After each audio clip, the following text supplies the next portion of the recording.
Bonjour à tous les amis, j'espère que vous allez bien. Nouvelle vidéo avec Guillaume Pomade en direct de Madrid. Il a assisté à la conférence de presse de Carlo Ancelotti et de Dani Carvajal ce matin à Valdebebas et à l'entraînement juste avant. 15 minutes de taureau, comme souvent, hein. Les journalistes n'ont pas accès au plan tactique, aux essais, un tel va jouer en défense ou pas ou quoi. Par contre, tu as eu des infos, on va en parler, une compo probable. Mais le premier gros sujet de cette vidéo, ça concerne Vinicius Junior parce que ça a été l'une des questions répétées par les journalistes, que ce soit à Dani Carvajal ou à Carlo Ancelotti. Et c'est aussi un bon moment pour moi de vous dire que j'ai été faire mon travail de journaliste par rapport à une information qui est parue la semaine dernière sur Europe 1 de la part de Cyril Hanouna, comme quoi les Brésiliens du Real Madrid auraient reçu une carte, un papier de la part de Neymar Junior, de Neymar, concernant Mbappé. Donc j'ai forcément été demandé aujourd'hui, je ne l'ai pas fait avant parce que j'ai coupé ce week-end, j'avais la flemme. J'ai demandé aujourd'hui à l'entourage de Vinicius Junior, information qui m'a été démentie. On a clairement rigolé quand je leur ai passé la vidéo. On a dit que c'était un gros mensonge. Bon, entre nous, Guillaume, on le savait que c'était pas vrai, mais mon travail m'oblige à aller confirmer ou non cette information parce que en fait, c'est tellement gros que je me devais de faire ça. À partir du moment où c'est une personne comme Cyril Hanouna qui sort cette information, et à partir du moment où c'est sur une radio Il y a une comme audience Europe 1, immense. Ouais. une audience immense. Donc, voilà, moi j'ai fait mon boulot. Donc, les gars, c'est faux, c'est pas vrai. En tout cas, après Rodrigo Militao, je sais pas, mais en tout cas, Vinicius Junior n'a jamais reçu de papier de la part de Neymar comme quoi Mbappé, c'est un méchant, etc. Et on m'a même rajouté Vini est heureux d'être le coéquipier de Kylian Mbappé. Voilà. Guillaume, Vinicius, célébration ce week-end face à la Real Sociedad.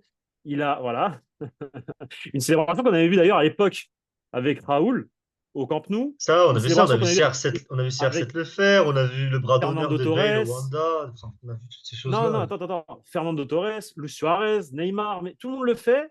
Mais quand c'est Vinicius Junior, c'est un provocateur, etc., etc.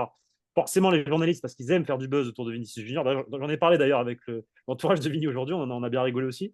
On a posé des questions à Carva et à Carleto. Quelles ont été les réponses des deux hommes? Bah, les réponses, elles ont été très simples. C'est Ancelotti, je trouve, a la réponse la plus éloquente à ce sujet-là, même si Carabara a dit des choses intéressantes aussi. Il a dit que c'est insupportable, non pas la célébration de Vini, mais ce que Vini a subi et ce qui a mené au fait que Vini demande au public de se taire. Gentiment, il a dit ce n'est pas normal et qu'il faut regarder ce que fait le public avant d'essayer de regarder ce que fait Vinicius Junior, tout simplement. Que voilà, c'est une réaction à une action très laide, qui sont des insultes dès le début de la rencontre à l'extérieur, et même Ancelotti a dit qu'il n'a pas pu supporter ces insultes et que son geste est tout à fait normal par rapport à ce qu'il endure, car Abara lui-même a confirmé que les joueurs ont entendu les insultes et que bah voilà que quand on pique on répond quoi. C'est limite le jeu en fait. C'est-à-dire que si un public a envie d'essayer de faire sortir le joueur d'un match, de l'insulter, de voilà, tant que c'est des insultes qui ne dépassent pas la limite évidemment du racisme ou des choses beaucoup plus graves, mais que c'est juste des insultes ou des moqueries, ça reste dans l'esprit du sport et des stades malheureusement, même s'il y a des insultes qui vont beaucoup trop loin, beaucoup trop graves, que ce soit le racisme. Je me rappelle d'une banderole des supporters de Saint-Etienne sur le père de Depay, tu sais, qui était absent, Depay avait grandi sans père. Ce genre de choses-là, ça va trop loin, on est d'accord. Mais si c'est des insultes, t'es nul Vinicius, tu pues Vinicius, ou des choses de ce style-là, écoute, c'est le Entre football. guillemets. C'est entre guillemets, ah, c'est le football. Oui, parce que c'est pas moi qui vais dire ça, ne vous inquiétez pas. Voilà. Mais, c'est le football, c'est le monde du sport. Et Vinicius répond, voilà, tout simplement. Il répond comme ça. Bah, écoute, il a pas non plus fait un énorme bras d'honneur au public ou un geste qui pourrait être mal vu si des enfants regardent le match. Donc, moi, je ne vois absolument aucun problème là-dedans. Carbaral non plus, Ancelotti non plus. Donc, voilà, il n'y a pas de polémique, souci réglé. Et c'est juste les journalistes espagnols qui aiment trop parler de ce genre de choses. Donc voilà, effectivement, nos confrères espagnols qui adorent la polémique autour de Vini. En fait, Vini en Espagne, Ça ça fait fait vendre, énormément hein. parler, ça fait énormément Ça de fait clics, vendre, ça hein. fait Ça fait vendre. vendre, ouais. Et forcément, quand vous avez 1 million de personnes qui cliquent sur un papier Vinicius, à partir du moment où il y a une polémique ou quoi, et que vous voyez ensuite l'argent qui tombe, bah forcément, le pauvre petit reporter qui est envoyé à la Ciudad Real Madrid pour poser la question à Carlo Ancelotti ou à Carvajal, deux acteurs qui vont rire au nez du journaliste, bah forcément, eux, ils écoutent comment dire, leur rédacteur en chef au bureau qui leur dit pose la question sur ça, il faut que ce soit posé sur ça, ils leur mettent la pression. Et voilà comment ça fonctionne un peu. Mais bon, voilà, c'est le jeu. Le Real Madrid le sait. Et on a donc Ils ont anglais, donc en gros, quelques questions sur Vinicius Junior, mais on a surtout un match important demain, parce qu'effectivement, dans ce contexte de conférence de presse, on a utilisé la polémique de Vinicius Junior, qui est un match déjà passé, et je ne sais pas si on a parlé du match contre Stuttgart, parce que le Real Madrid, demain, entame une nouvelle Ligue des Champions face à Stuttgart, 8 matchs à jouer, et les 4 matchs à domicile, il faut les gagner. Le premier, c'est contre Stuttgart, donc un adversaire à peu près abordable, et il faut le gagner, parce qu'on connaît la nouvelle formule, c'est compliqué. Est-ce qu'il y a eu des questions sur Stuttgart et le match de demain et l'importance de gagner ce match, par exemple? Il Je y pense en a pas. eu deux à chaque personne, Ré- une ou deux à Ré- chaque Ré- personne, ouais. Sur Real la Madrid Télévision. douzaine de questions. Il y Real a Madrid Real Madrid Télévision. Télévision qui demande toujours Voilà. comment on se sent avant le match, que ce soit aux joueurs ou à l'entraîneur. Et donc, bon, Carbaral a dit que le premier match est toujours important, que c'est bien de jouer à domicile et que ça donne le ton, on va dire, hein, pour résumer sa prise de parole. Ancelotti, il a dit qu'il y a toujours le même enthousiasme et que c'est une compétition spéciale, évidemment, la Ligue des Champions. Carbaral a aussi dit, par rapport à la septième Ligue des Champions qu'il pourrait remporter, il a dit pourquoi ne pas rêver d'y parvenir cette année. Il a répondu, on va dire, par l'interrogative, en faisant comprendre que c'est clairement l'objectif. Et sinon, bah, par rapport à Stuttgart, il a juste dit que c'est une équipe courageuse et qu'il va falloir être patient. C'est une équipe qui n'a pas peur de jouer et qui sait se battre sur un terrain de football. Donc très peu, comme d'habitude, très peu de football hein, dans tous les cas. Les conférences de presse du Voilà. Real Madrid, Exactement. malheureusement, c'est Mais rare nous, les questions tactiques, ce genre de choses.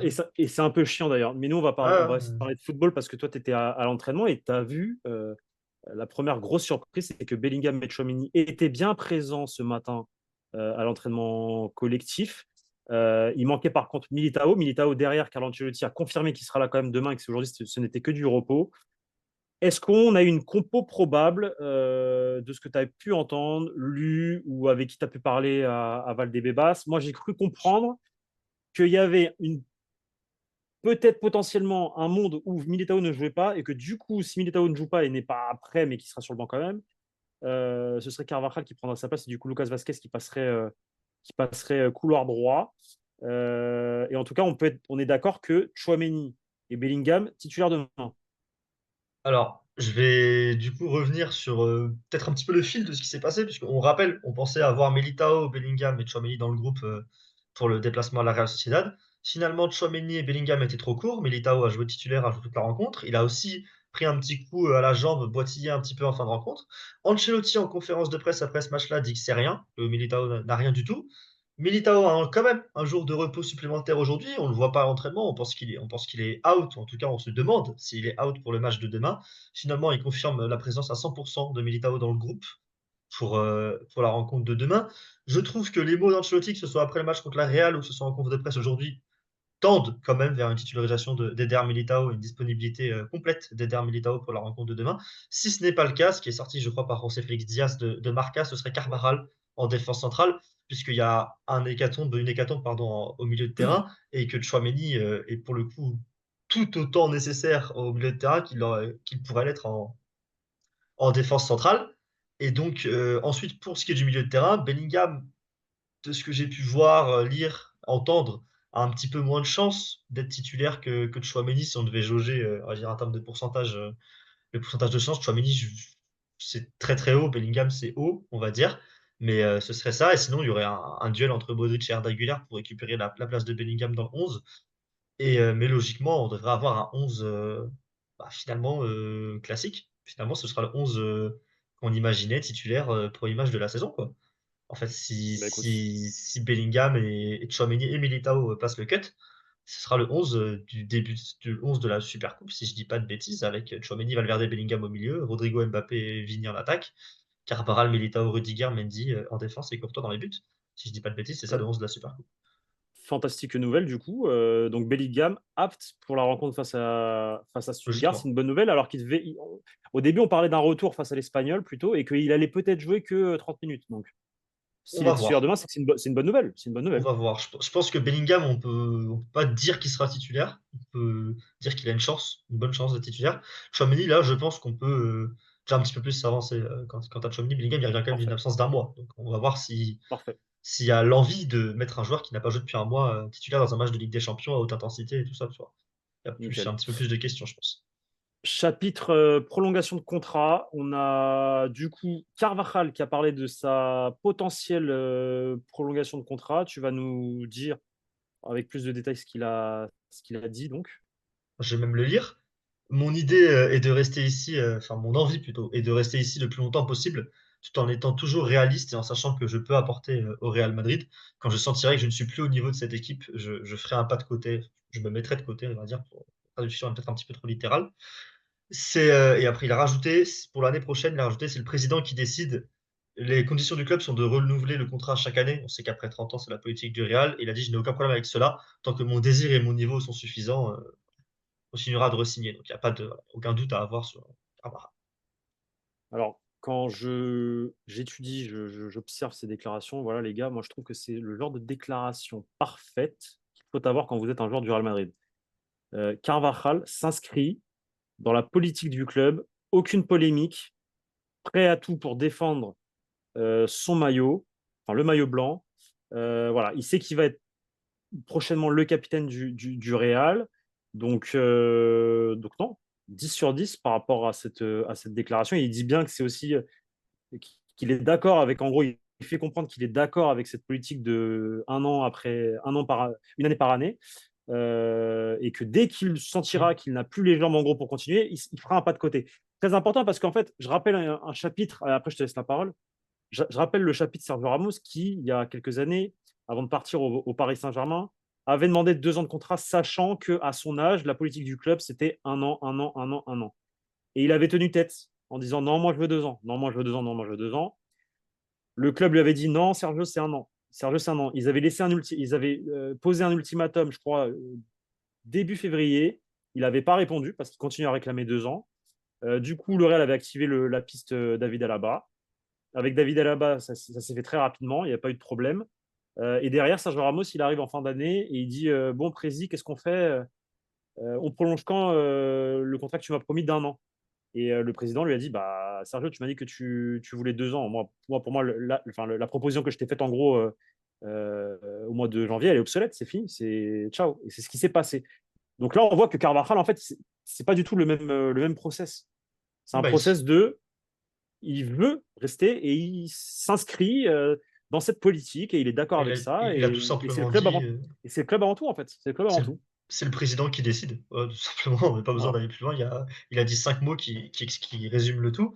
Et il ne laisse pas planer le moindre doute, en fait, aussi au fait qu'il reste, puisqu'on a vu des joueurs dire je ne sais pas, je verrai. Bon, après, c'est un petit peu différent. Toni Kroos, c'était par rapport à sa retraite, c'est pas par rapport à un départ. C'est un petit peu C'est différent. différent, On c'est a vu différent, c'est Modric aussi différent. faire planer un petit peu le doute, même si c'est Et c'est pareil, différent aussi, c'est un petit peu différent. Moi, différent. l'exemple, Mais en tout l'exemple cas, parfait, c'est Sergio Ramos pour moi. L'exemple je parfait. suis bien d'accord. Le contre-exemple parfait, c'est Ramos. C'est Ramos. Je suis bien d'accord. Dernier chapitre prolongation, Ferland Mendy, information de Marca cet après-midi de la part de notre du crack hein, de l'information Real Madrid, José Félix Diaz, le Fabrizio Romano du Real. Ferland Mendy a prolongé jusqu'en 2027, les gars. C'est une excellente nouvelle à mon sens. Je pense que Guillaume, bon, il est un peu moins hypé. Hein. On connaît les avis de Guillaume Pomat sur Ferland Mendy. Bon, on va pas le lancer sur ça. Non, mais sérieusement, c'est comment dire, c'est méritant. C'est méritant. Après ce qu'il a fait au Real Madrid toutes ces années à défendre le maillot du Real Madrid, il a remporté 2 Ligues des Champions. À chaque fois, quand le Real Madrid était en forme et jouait justement pour tout gagner et que lui répondait présent, ça a toujours été de belles performances, de bonnes performances. Alors effectivement, il y a eu des saisons un peu de moins bien à cause de blessures, à cause de répétition de problèmes musculaires, etc. Mais globalement, pour moi, quand tu prends toute sa carrière au Real, je pense que c'est mérité. Elle est méritée, sa prolongation, pour le coup. Moi, tu as dit excellente nouvelle. Moi, je ne serais pas aussi optimiste parce que j'ai deux problèmes avec Ferland Mendy depuis toujours. Est-ce que je C'est peux dire l'aspect. est-ce que je peux donner le dernier argument pourquoi c'est une excellente nouvelle? Vas-y, je Parce que, modérerai le propos après. parce que Alphonso Davies devrait arriver et que le Real Madrid va se retrouver avec 2 latérales gauche de très haut niveau et qu'il y aura une belle concurrence pour le couloir gauche. Et que ça va pousser vers le haut Mendy et ça va pousser vers le haut Alphonso Davies. À toi. Déjà, le cas d'une arrivée de Davis va calmer l'un de mes deux problèmes. Mes deux problèmes, ils sont très simples. Ferland Mendy, c'est un joueur qui est sujet aux blessures. Alors, ça va très bien là depuis son retour compliqué, mais sa saison du coup, très bonne et complète la saison dernière. Cette saison, pareil, pour l'instant, ça se passe bien. Niveau football, un petit peu moins, mais niveau physique, en tout cas, on sent quand même qu'il répond présent, ce qui est une très bonne nouvelle. Moi, j'ai toujours la même inquiétude, C'est un mec qui a failli ne plus marcher, tout simplement, dans sa jeunesse. C'est quelqu'un, et on le sait, qui a des problèmes chroniques, dans la partie, basse du corps, que ce soit genou, que ce soit jambe, que ce soit Le tibia aussi, tibia, je sais le également, et tibia, c'était le des blessures tibia. au tibia à l'époque, ouais. Et voilà, c'est un joueur qui a des problèmes chroniques de blessures, donc prolonger que 2 ans, ça, pour le coup, c'est une bonne idée de la part du Real Madrid, de pas lui donner un contrat qui va jusqu'à ses, 30 ou ses 31 ans. Là, pour le coup, ça serait peut-être un peu plus, risqué. Mais voilà, c'est un côté que voilà, à tout moment, tu peux perdre Ferland Mendy pendant des mois, et il y a plus de chances que ça arrive à Ferland Mendy qu'à un autre, malheureusement. Et mon autre problème avec lui, c'est le fait que ce soit un profil de latéral très particulier, très défensif, et qui du coup t'oblige à avoir une certaine sorte d'animation, que ce soit défensive avec un latéral droit qui est obligé d'être plus offensif. Pour l'instant, Carvajal, l'équilibre est parfait défensivement du Real grâce à Dani Carvajal qui est très offensif du coup justement. Et c'est aussi un latéral qui t'oblige à jouer d'une certaine manière du côté gauche du terrain, avec du coup Vinicius qui doit être capable d'attaquer en 2 contre 1, souvent en attaque, et avec un milieu de terrain relayeur gauche, tout ça dans sa zone, qui doit être aussi capable de venir aider Vinicius à la place parfois de Mendy qui monte moins, ce qui est beaucoup moins bien, je trouve, fait cette saison. Par contre, la venue d'Alphonso Davies, elle, avec un profil qui est beaucoup plus offensif, va pouvoir avoir vraiment deux styles de latéraux complètement différents, en tout cas bien différents sur Oui, le mais côté gauche, et ça a beaucoup de ouais. sens. Attention parce que tu soulignes qu'effectivement, il doit attaquer à 2 contre 1, mais là, avec l'arrivée de Mbappé et plus Rodrigo, parfois, voilà, on connaît le déséquilibre. Même si c'est en train de se réajuster progressivement, on a vu Mbappé sur certaines phases de jeu face à la Real, venir jouer sur le côté Droite. droit, etc. Mais avec Alphonso Davies, Vini, Mbappé, Rodrigo, et qui sont tous portés vers le côté gauche, mon gars, laisse tomber. Laisse tomber. Après le Oui, retour vu du comme dentiste ça. cette semaine. Après Rodrigo, de plus en plus, colle la droite quand Oui, même, hein. non, bien Heureusement, sûr. Non, mais Ancelotti s'en est rendu compte, je il lui a parle, quand même bien je demandé parle, de. je parle sur certaines phases de jeu, pas Mais sur tout oui, le oui, match. Mais ça sur arrive des phases toujours. de jeu de Ça 5 arrive minutes, toujours. Et sur même, des phases de jeu de 5 minutes, ça arrive que Rodrigo il soit à gauche et que Mbappé aussi et que Vini aussi. Et imagine, tu rajoutes Alphonso Davies. et même Jude parfois vient Et Jude aider dans aussi. cette zone-là, un petit peu à l'instar de Modric à l'époque, rappelle-toi. Ouais. Benzema aussi décrochait beaucoup dans cette zone-là à l'époque. Faut pas l'oublier qu'il y avait un jeu en triangle entre Benzema, Modric et Vini sur la fin qui se faisait beaucoup dans cette zone-là, ce demi-espace gauche. Donc on va voir, c'est juste que Mendy t'oblige en fait à jouer d'une certaine manière sur le côté gauche et à défendre d'une certaine manière, notamment par rapport à ce que tu demandes à ton latéral droit.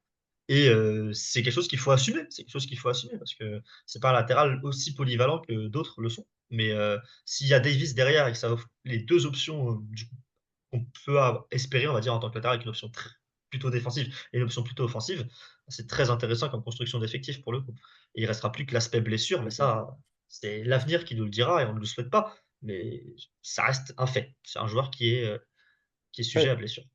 en vrai de vrai, il ne prolonge pas énormément. Il ne prolonge pas jusqu'en 2029, par exemple. Il prolonge qu'en Non, c'est ce 2027. que je disais, c'est ce Donc, que je disais. c'est la preuve que. C'est 2027, je crois, Pablo. Ouais, c'est 27. 27. Il ne C'est prolonge pas jusqu'en 27. 29. Ok. Hmm.